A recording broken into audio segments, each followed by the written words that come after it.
2015 সাল থেকে উচ্চ মাধ্যমিক পরীক্ষার প্রশ্নপত্রে আসছে আমূল বদল। থাকছে মাল্টিপল চয়েস প্রশ্ন ও প্রজেক্ট ওয়ার্ক। দিল্লি বোর্ডে পরীক্ষার্থীদের প্রাপ্ত নম্বরের সঙ্গে সামঞ্জস্য রাখতেই এই বদলের সিদ্ধান্ত। এবার একই উদ্দেশ্যে উচ্চ মাধ্যমিকের মার্কশিটে নম্বরের যোগফল বদলের ভাবনা। এখন উচ্চ মাধ্যমিকের নম্বরের যোগফলে দুটি ভাষা বিষয় বাধ্যতামূলক। অধিকাংশ ক্ষেত্রে বাংলা এবং ইংরেজির প্রাপ্ত নম্বর ও বাকি তিনটি বিষয় সেরা নম্বরকে যোগ করা হয়।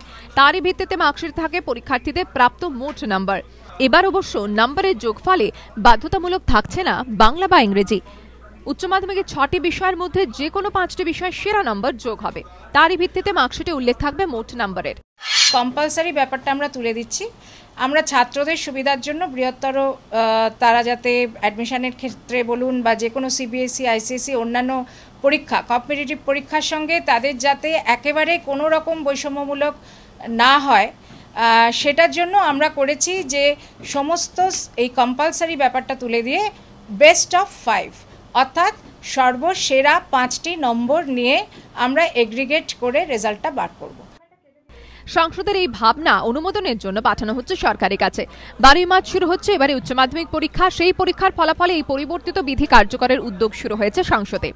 এবার সমস্ত কলেজে ভর্তি প্রক্রিয়া হবে অনলাইনে। ইতিমধ্যেই তা ঘোষণা করেছেন মুখ্যমন্ত্রী।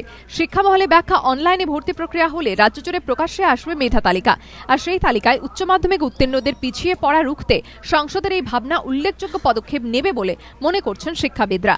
কৃষ্ণেন্দু অধিকারীর রিপোর্ট, এবিপি আনন্দ, কলকাতা।